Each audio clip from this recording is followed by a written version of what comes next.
Hello friends, तो आज हम स्टार्ट करने वाले हैं हमारा सेकंड टॉपिक जो कि है बैक्टीरिया। और ये मैं आपको बॉटनी के क्वेश्चंस करा रही हूँ। तो ये क्वेश्चंस थोड़े से ज़्यादा हैं, तो हम 25 के सेट्स में ये सारे क्वेश्चंस करेंगे।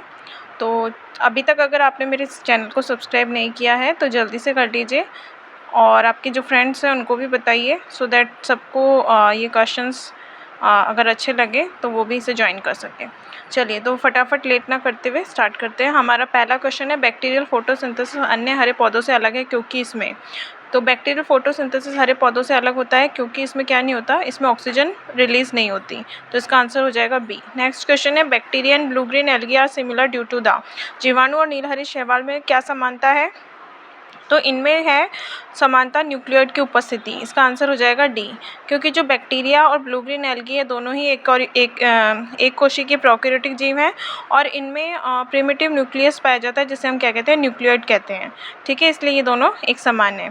ग्राम पॉजिटिव जीवाणु कोशिका की उपयुक्त कार्बनिक विलयन से धोने पर भी ग्राम स्टेन के टिके रहने का कारण गुण उनके अधिक मात्रा में उपस्थित होने के कारण है। तो क्या पाया जाता है इसमें? ग्राम पॉजिटिव जो बैक्टीरिया होते हैं उसमें पेप्टाइडोग्लाइकॉन सी पाया जाता है, सी पेप्टाइडोग्लाइकॉन पाया जाता है। इसके कारण जब हम इनको धोते हैं, स्टेनिंग करते हैं, उसके बाद भी इनका जो स्टेन है वो बना रहता है। ठीक है, इनमें से किस जीव की कोशिका भित्ति पेप्टाइडोग्लाइकॉन से निर्मित होती है? तो जो बैक्टीरिया होते हैं इनकी कोशिका भित्ति पेप्टाइडोग्लाइकॉन की बनी होती है। इसका आंसर हो जाएगा सी। नेक्स्ट क्वेश्चन है, ग्राम धनात्मक बैक्टीरिया, ग्राम पॉजिटिव बैक्टीरिया का क्या लक्षण है? तो ग्राम पॉजिटिव बैक्टीरिया जो होते हैं उनकी जो कोशिका भित्ति होती है में उसमें टैकोइक अम्ल उपस्थित होता है।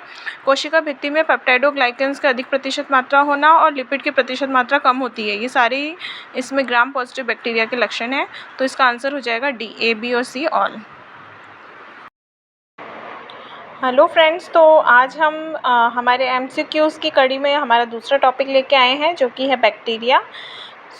चलिए, अगर अभी तक आपने मेरे चैनल को सब्सक्राइब नहीं किया है तो जल्दी से कर लीजिए, और मेरे लेटेस्ट नोटिफिकेशंस के लिए बेल आइकन को दबाना ना भूलें। साथ ही साथ अपने फ्रेंड्स को भी बताएं, सो दैट जो भी बच्चे एग्ज़ाम्स की तैयारी कर रहे हैं, चाहे वो PGT, TGT, KVS, DS, SB या और किसी स्टेट बोर्ड या PCS की तैयारी कर रहे हैं जिसमें कि साइंस आती है, या बायोलॉजी से रिलेटेड कुछ भी, या नीट की तैयारी कर रहे हैं, तो उसमें ये चीज़ें आपके लिए बहुत ही यूज़फुल होने वाली है। चलिए हम स्टार्ट करते हैं, ज़्यादा टाइम वेस्ट नहीं करेंगे। आज का हमारा टॉपिक है बैक्टीरिया, और हमारा फर्स्ट क्वेश्चन जो है वो है, बैक्टीरियल फोटोसिंथेसिस अन्य हरे पौधों से अलग है क्योंकि इसमें क्या होता है, इसमें ऑक्सीजन उन्मुख नहीं होती। इसका आंसर हो जाएगा बी। नेक्स्ट सेकंड क्वेश्चन है, जीवाणु और नीलहरी शैवाल में निम्न समानता है। तो इनमें क्या समानता है? इसका आंसर हो जाएगा डी, न्यूक्लियोइड की उपस्थिति। जो बैक्टीरिया होते हैं और ब्लू ग्रीन एल्गी होते हैं दोनों में ही न्यूक्लियोइड्स पाए जाते हैं, जो कि प्रिमिटिव न्यूक्लियस होते हैं, उन्हें न्यूक्लियोइड्स कहते हैं। ठीक है, नेक्स्ट क्वेश्चन हमारा है, ग्राम पॉजिटिव जीवाणु कोशिका की उपयोग कार्बनिक विलयन से धोने पर भी ग्राम स्टेन के टिके रहने के गुण किसके अधिक मात्रा में उपस्थित होने के कारण होता है? यानी कि ये कह रहे हैं कि ग्राम पॉजिटिव बैक्टीरिया को जब हम किसी कार्बनिक विलायक से धोते हैं तो भी उसकी ग्राम स्टेनिंग में उसका स्टेन जो है वो हटता नहीं है। उसका कारण क्या है? तो इसका जो आंसर है वो हो जाएगा सी, पेप्टाइडोग्लाइकॉन। जो उसमें होता है सेल वॉल में, उसमें पेप्टाइडोग्लाइकॉन होता है, इसलिए ग्राम पॉजिटिव का स्टेन हटाने पर भी उसमें थोड़ा बहुत स्टेन कलर बचा रहता है। नेक्स्ट क्वेश्चन, फोर्थ क्वेश्चन है, जिसमें से निम्न में से किस जीव की कोशिका भित्ति पेप्टाइडोग्लाइकॉन से निर्मित होती है? तो जो बैक्टीरिया होते हैं उनकी कोशिका भित्ति यानी सेल वॉल जो है पेप्टाइडोग्लाइकॉन से बनी होती है। इसका आंसर हो जाएगा सी। नेक्स्ट क्वेश्चन है, ग्राम पॉजिटिव बैक्टीरिया के लक्षण क्या है? ग्राम धनात्मक बैक्टीरिया के लक्षण क्या है?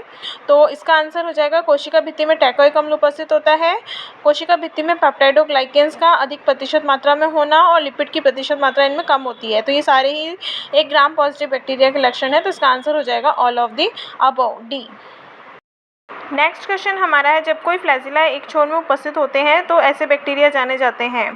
तो ऐसे बैक्टीरिया कहलाते हैं लोफोट्राइकस, यानी इनमें एक ही तरफ ऐसे बैक्टीरिया में फ्लैजिला जो होते हैं गमनांग वो एक ही तरफ उपस्थित होते हैं। ऐसे बैक्टीरिया को लोफोट्राइकस कहते हैं। ठीक है, नेक्स्ट क्वेश्चन है, कशाभिका की संख्या और स्थिति के आधार पर विब्रियो कॉलरी कैसा होता है? तो विब्रियो कॉलरी जो है वो मोनोट्राइकस होता है, यानी कि इसका आंसर हो जाएगा सी। ठीक है, नेक्स्ट क्वेश्चन है, निम्न पौधों में से किसमें मूल ग्रंथि का राइजोबियम द्वारा नहीं बनाई जाती? किसमें मूल ग्रंथि का राइजोबियम द्वारा नहीं बनाई जाती? तो ये इसका आंसर हो जाएगा डी, कैसुराइना ग्लोका जो है पौधा, उसमें जो है मूल ग्रंथिका राइजोम द्वारा नहीं बनी होती। ठीक है, नेक्स्ट क्वेश्चन हमारा 9 क्वेश्चन है, कौन बैक्टीरिया के एंडोस्पोर में पाया जाता है जो कि कई कोशिका में नहीं? तो इसका आंसर हो जाएगा डिपोकॉलिनिक एसिड जो है वो बैक्टीरिया के एंडोस्पोर में होता है, लेकिन उसकी कई कोशिका में डिपोकॉलिनिक एसिड नहीं पाया जाता है। इसका आंसर हो जाएगा बी। नेक्स्ट हमारा क्वेश्चन जो है वो है 10 नंबर का क्वेश्चन, निम्न में से कौन सा आहार वही जीव विष है? निम्न में से कौन सा आहार वही विष है, यानी which of the following is a food borne toxin, यानी आहार से बनने वाला विष कौन सा है? तो वो हो जाएगा बोटुलिनम बी। इसका आंसर हो जाएगा बोटुलिनम टॉक्सिन। जो बोटुलिनम टॉक्सिन है वो एक आहार जनित जीव विष है।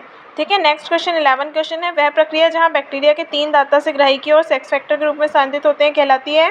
तो ये जो क्रिया होती है वो कहलाती है कॉन्जुगेशन या संयुग्मन। ठीक है, इसका आंसर हो जाएगा 11 का ए। नेक्स्ट क्वेश्चन हमारा है, एंटीबायोटिक शब्द प्रतिपादित किया गया था। तो एंटीबायोटिक शब्द जो है साल्मन और साल्मन वैक्समैन द्वारा दिया गया था। इसका आंसर हो जाएगा डी। नेक्स्ट क्वेश्चन है, प्रोटियोग्लाइकॉन्स प्रमुख कोशिका भित्ति अवयव है। प्रोटियोग्लाइकॉन्स प्रमुख कोशिका भित्ति अवयव क्या है? इसका आंसर हो जाएगा ग्राम पॉजिटिव बैक्टीरिया में जो है प्रोटियोग्लाइकॉन्स प्रमुख कोशिका भित्ति का अवयव होता है। ठीक है, आंसर हो जाएगा ए। नेक्स्ट क्वेश्चन है 40 नंबर क्वेश्चन, पौधों में एग्रोबैक्टीरियम राइजोजिनस के कारण होता है। एग्रोबैक्टीरियम राइजोजिनस के कारण क्या होता है? तो रूट प्रोलिफरेशन, यानी कि मूल बहुप्रजकता होता है। ठीक है, तो जो एग्रोबैक्टीरियम राइजोजीन्स हैं उनके कारण क्या हो जाता है? रूट का प्रोलिफरेशन हो जाता है। ठीक है, इसके कारण मूल में बहुप्रजकता रोग हो जाता है। ये एक रोग है। एग्रोबैक्टीरियम राइजोजीन एक मृदा जनित ग्राम नेगेटिव बैक्टीरिया है। ठीक है, राइजोबिएसी फैमिली से संबंधित है। नेक्स्ट क्वेश्चन है, ग्राम अभिरंजन के लिए प्रयुक्त किया जाने वाला अभिरंजक है। तो जो ग्राम स्टेनिंग है उसमें जो अभिरंजक यूज में लिया जाता है वो होता है क्रिस्टल वॉयलेट। इसका आंसर हो जाएगा सी। नेक्स्ट क्वेश्चन हमारा है 16 क्वेश्चन, निम्नलिखित युग्मों को सुमेलित कीजिए। नाइट्रोजन फिक्सेशन, तो नाइट्रोजन फिक्सेशन वाले जीवाणु कौन है? एजोटोबैक्टर और क्लॉस्ट्रिडियम। इसका हो जाएगा ए का थर्ड। सेकेंड है नाइट्रीकरण, नाइट्रीकरण के लिए नाइट्रोसोमोनास और नाइट्रोबैक्टर बैक्टीरिया काम में लिए जाते हैं। इसका हो जाएगा फर्स्ट, बी का फर्स्ट। नेक्स्ट क्वेश्चन हमारा है, नाइट्रोजन फिक्सेशन वाले बैक्टीरिया को सुमेलित करना है। तो नाइट्रोजन फिक्सेशन के लिए कौन से बैक्टीरिया काम आते हैं? एस्ट्रोबैक्टर और क्लॉस्ट्रिडियम। नाइट्रीफिकेशन यानी नाइट्रीकरण के लिए काम आते हैं नाइट्रोसोमोनास और नाइट्रोबैक्टर। और डी नाइट्रीफिकेशन के लिए काम आते हैं थियोबैसिलस और स्यूडोमोनास। तो इसका आंसर हो जाएगा ए का थर्ड, बी का फर्स्ट और सी का सेकेंड, यानी कि इसका आंसर हो जाएगा डी। ठीक है, नेक्स्ट क्वेश्चन है, खाद्य विषाक्तता किसके कारण होती है? फूड पॉइजनिंग का कारण क्या है? क्लॉस्ट्रिडियम बोटुलिनम, यानी कि बी जो है वो इसका आंसर हो जाएगा। बोटुलिज्म है, बोटुलिज्म क्या है? तो बोटुलिज्म जो है वो एक प्रकार की खाद्य विषाक्तता फूड पॉइजनिंग है जो मृतोपजीवी जीवाणु क्लॉस्ट्रिडियम द्वारा होती है। इसका आंसर हो जाएगा सी। नेक्स्ट क्वेश्चन हमारा है, बोटुलिज्म का कारण बनने वाला जीवाणु है। बोटुलिज्म के कारण कौन से जीवाणु के कारण बनता है बोटुलिज्म? तो इसका आंसर हो जाएगा क्लॉस्ट्रिडियम। क्लॉस्ट्रिडियम जो जीवाणु है उसके कारण बोटुलिज्म होता है। बोटुलिज्म एक प्रकार की जो है क्या है? फूड पॉइजनिंग है। ठीक है, नेक्स्ट क्वेश्चन हमारा है, निम्नलिखित में से कौन एक मुक्तजीवी नाइट्रोजन स्थिरीकरण जीवाणु है? कौन सा free living nitrogen fixation bacteria है? तो इसका आंसर हो जाएगा एज़ोटोबैक्टर। तो एज़ोटोबैक्टर जो है और क्लॉस्ट्रिडियम जो दो बैक्टीरिया हैं वो फ्री लिविंग नाइट्रोजन फिक्सेशन का कार्य करते हैं। ठीक है, तो इसका आंसर हो जाएगा ए।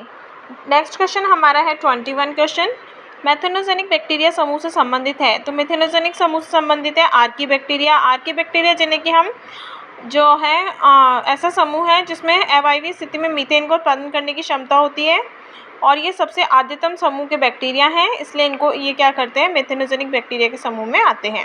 इसका आंसर हो जाएगा A. Next question 22 question, mycobacterium vacuum propane को ऊर्जा के स्रोत के रूप में उपयोग करता है। ये साइक्लोहेक्सेन को साइक्लोहेक्सानॉन में भी परिवर्तित करता है। इसका उपयोग नहीं करता, लेकिन इसका उपयोग स्यूडोमोनास द्वारा ऊर्जा के स्रोत के रूप में किया जाता है। माइक्रोबैक्टीरियम और स्यूडोमोनास के बीच किस प्रकार का संबंध है? तो इन दोनों के बीच में कॉमन सेलिब्स या सहभोजवाद है, क्योंकि देखिए माइक्रोबैक्टीरियम जो है वो ऊर्जा के स्रोत के रूप में प्रोपेन का यूज़ कर रहा है, साइक्लोहेक्सेन को साइक्लोहेक्सानॉन में परिवर्तित कर रहा है और इसका उपयोग नहीं कर रहा है। इसका उपयोग कौन कर रहा है? स्यूडोमोनास कर रहा है। तो ये एक का भोजन दूसरा काम में ले रहा है और दूसरे के भोजन के स्रोत को पहला काम में ले रहा है, इसलिए ये दोनों क्या है? सहभोजवाद या कॉमन सेलिज्म का उदाहरण है, जिनमें दो जीव एक साथ तो रहते हैं लेकिन केवल एक जीव लाभान्वित होता है, अन्य को ना तो नुकसान हो रहा है ना ही लाभ हो रहा है। ठीक है, नेक्स्ट क्वेश्चन हमारा है बैक्टीरिया जिनके दोनों सिरों पर एक गुच्छ में कशाभिकाएँ पाई जाती हैं उनको क्या कहा जाता है? तो उनको हम कहते हैं एम्फीट्राइकस। इसका आंसर हो जाएगा सी। ठीक है, ऐसी जीवाणु जिनके दोनों सिरों पर एक गुच्छ में कोशिकाएं पाई जाती हैं कशाभिकाएँ पाई जाती हैं, फ्लैजिला होती हैं, उनको हम कहते हैं एम्फीट्राइकस, यानी दोनों तरफ से उनके कशाभिकाएँ गुच्छ के रूप में निकली होती हैं। इसका आंसर हो जाएगा सी। नेक्स्ट हमारा क्वेश्चन है 24। बैक्टीरिया एक छोर पर कशाभिका के एक गुच्छे वाला बैक्टीरिया क्या कहलाता है? तो वो कहलाता है लोफोट्राइकस। एक छोर पर कशाभिका का गुच्छ होता है बैक्टीरिया में, उसको कहते हैं लोफोट्राइकस। ठीक है, मोनोट्राइकस जिसमें एक ही तरफ एक ही कशाभिका हो, लोफोट्राइकस जिसमें एक छोर पर बहुत सारी कशाभिकाओं के गुच्छे हों, एम्फीट्राइकस जिसमें दोनों तरफ कशाभिकाओं के गुच्छे हों। ठीक है, तो इसका आंसर हो जाएगा बी, लोफोट्राइकस। नेक्स्ट क्वेश्चन 25वां क्वेश्चन है हमारा और आज का हमारा लास्ट क्वेश्चन है। जीवाणुओं में ऐसी स्थिति जहाँ पर एक ध्रुव पर मात्र एक कशाभिका उपस्थित होती है उसको क्या कहते हैं? मोनोट्राइकस कहते हैं। देखिए इस डायग्राम से आप समझ सकते हैं कि जीवाणु में ऐसी स्थिति जहाँ एक ध्रुव पर एक कशाभिका हो वो मोनोट्राइकस कहलाती है। जहाँ पे कोई कशाभिका ना हो उसे एट्राइकस कहते हैं। जहाँ पर दोनों छोरों पर एक एक कशाभिका निकली हो तो उसे एम्फीट्राइकस कहते हैं। और जहाँ पे एक तरफ से बहुत सारे गुच्छे के रूप में कशाभिकाएँ निकल रही हो उसे लोफोट्राइकस कहते हैं। और पूरे में कशाभिकाएँ फैली हुई हों उसे हम क्या कहते हैं? पेरीट्राइकस कहते हैं। ठीक है, नेक्स्ट क्वेश्चन हमारा 26 क्वेश्चन और देख लेते हैं क्योंकि फिर इसके बाद हम नेक्स्ट वाले वीडियो में सारे क्वेश्चंस आगे कवर करेंगे। निम्नलिखित में से किसकी कोशिकाओं का आनुवंशिक पदार्थ किसी झिल्ली से घिरा नहीं होता? तो किसका नहीं होता? तो किस कोशिका का आनुवंशिक पदार्थ किसी झिल्ली से घिरा नहीं होता? तो इसका आंसर हो जाएगा स्यूडोमोनास। जो स्यूडोमोनास होता है उसमें जो आनुवंशिक पदार्थ है वो झिल्ली द्वारा आवृत नहीं होता, वो नग्न अवस्था में पाया जाता है। ठीक है, ये थे हमारे आज के बैक्टीरिया के 1 से 26 नंबर के क्वेश्चन। इससे आगे के क्वेश्चंस हम नेक्स्ट वीडियो में करेंगे। और इससे पहले मैंने जूलॉजी में जो है मैंने टैक्सोनॉमी के क्वेश्चंस करवा दिए हैं और साथ ही साथ बॉटनी का मैंने वायरस वाला टॉपिक के क्वेश्चंस एमसीक्यू करवा दिए हैं। अगर आपने मेरे वो वीडियोस नहीं देखे हैं तो प्लेलिस्ट में जाके ज़रूर देख लें और इसके आगे के वीडियो के लिए आप मेरे को सब्सक्राइब कर लें। चलिए मिलते हैं फिर अगले वीडियो में। Bye bye.